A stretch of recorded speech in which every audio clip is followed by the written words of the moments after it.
В очередной раз мы забронировали отель «Элисис» спустя 1,5 года после июньской трагедии. Отельный пляж Dream Beach был самым популярным в Хургаде. Помимо гостей резорта сюда открыт вход и для местных жителей, естественно, за плату. Теперь этот пляж известен не только хургадинцам. К сожалению, прославился он не прекрасным чистейшим морем и сервисом, а нападением акулы летом 2023-го.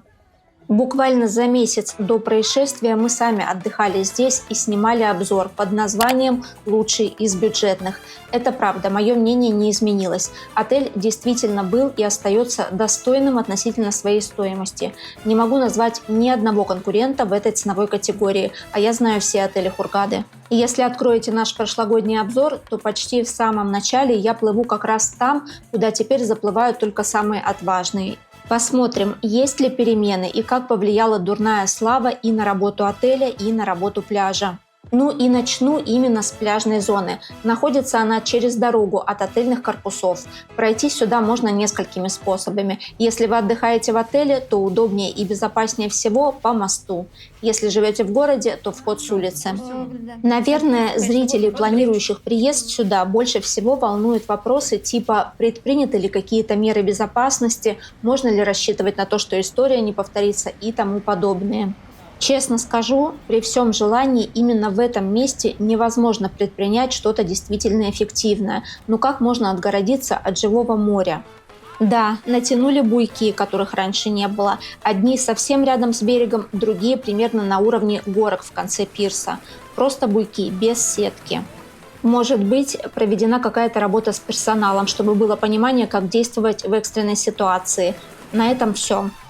Не знаю, как в данный момент обстоят дела на соседних подобных платных пляжах, а здесь значительно поубавилось отдыхающих по сравнению с прошлым годом, и именно местных, то есть живущих в Египте, потому как отель очень даже заполнен, судя по рассадке в ресторане. В прошлом году оба пирса были с лежаками, сейчас остался один, второй полностью закрыт. Для гостей отеля, пожалуй, это и хорошо, что меньше народа, зато больше свободных мест как на берегу, так и в воде. Активити и развлекательные шоу-программы также проходят в пляжной зоне и в дневное время.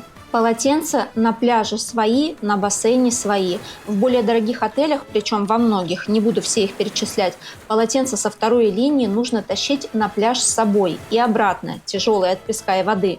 Еще круче, если и на второй линии таулс-центров нет, и замена на новые чистые только в номере, если повезет застать уборщика. Еще один большой плюс, редко встречающийся в дешевых отелях, это Wi-Fi, который работает даже на пляже. В один из дней обед накрыли в пляжном кафе. Я впервые такое вижу. Может, и было раньше, но мы никогда не попадали.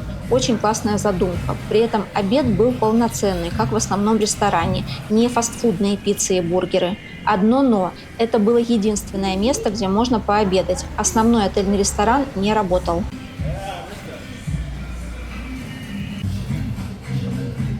В продолжение темы питания отличная новость. Ресторан на верхнем этаже корпуса премиум с панорамным видом на море открылся после многолетнего перерыва, причем для всех гостей.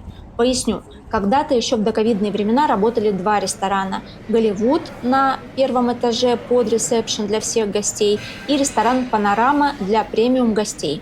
Этот статус премиум получали либо постоянные гости отеля, либо те, кто забронировал номера категории Делюкс. Возможно, тогда они назывались премиум номера в одноименном премиум корпусе. Не помню точно. В общем, мы точно попадали под эту категорию и скажу вам, что такой шикарный вид во всей Хургаде мало где найдешь. В этот раз мы застали несколько дней, когда работал только ресторан внизу, а потом его закрыли и работал только ресторан наверху. Еда простая, нам все нравится. И горячая, и салатный стол, и завтрак, и обед, и ужин. Одни только пончики чего стоят. Главное – чисто, посуда без сколов, никаких посторонних запахов и вполне вкусно. Надеяться на большее за такую цену просто абсурдно. Кто не согласен, напишите хоть один из более 100 отелей Хургады, где за такие же деньги и кормят лучше, и море есть, и вся городская инфраструктура в пешей доступности.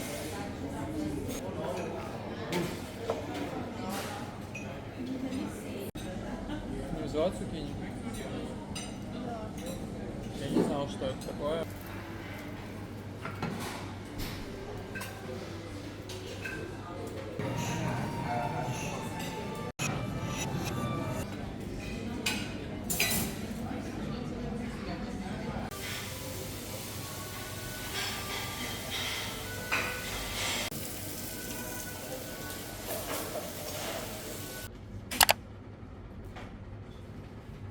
Номерной фонд отеля тоже вполне себе приличный. Стандартные номера более старые и без балконов. Мы обычно бронируем этот вариант.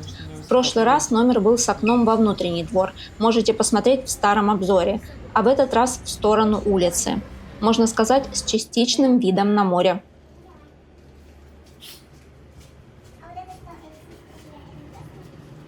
Слышала от туристов на пляже, что при заселении можно дать 15, 20, 30 долларов, кто как договорится, и получить вид получше. Кому-то даже сделали апгрейд со стандартного номера на делюкс, но мы сами не практиковали. Заселяемся обычно на 3 ночи, и вид и наличие балкона нас не интересуют.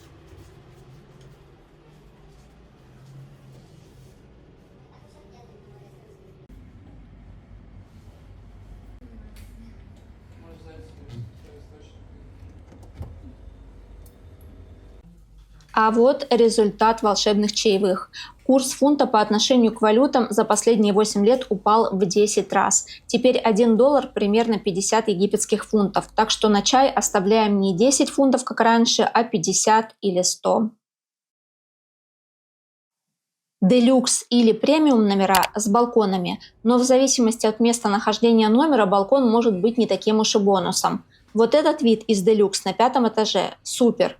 А вот на этажах пониже море будет не видно, зато шум с улицы гарантирован. Здесь и проезжая часть, и несколько баров, работающих почти круглосуточно под окнами, и бродячие собаки, в общем, весь набор.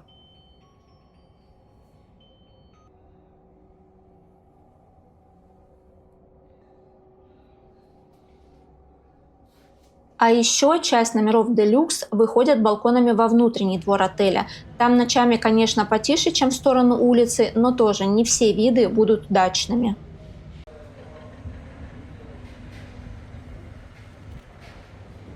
Территория между жилыми корпусами совсем крохотная, в отличие от пляжной зоны. Есть 2 бассейна, зимой подогревают только маленький, около ресепшн. Второй побольше, в холодную погоду, просто для красоты, вода ледяная. Выйти на улицу из отеля можно 3 способами. Во-первых, из главного здания, где стойка регистрации. Во-вторых, с 1-го этажа премиум корпуса, вот здесь. И через бар «Счастливый дельфин». Этот выход-вход самый неочевидный. Пойдем посмотрим.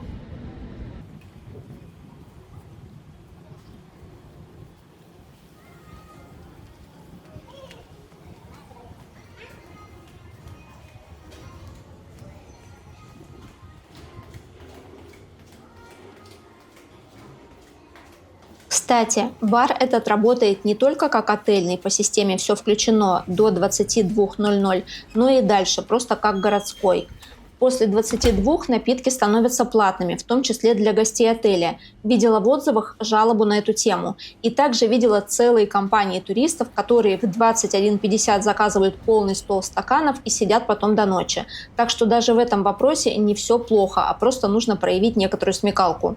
Ну а учитывая низкую стоимость отеля, можно и в платный бар сходить, которых рядом много на любой вкус. И не только бары. Рядом есть все, что нужно. Банкоматы, магазины, аптеки. Особенно если пройти вправо от отеля до пешеходного променада Эль-Мамша, до торгового центра Эспланада или чуть дальше до ночного клуба Маленький Будда. Кстати, в этот раз разговорились с одним туристом, и он рассказал, как несколько раз выходил, так сказать, в город, но до города так и не дошел, потому как из 4 дорог, по которым можно пойти из отеля, он выбрал 3 неверные. Давайте посмотрим карту.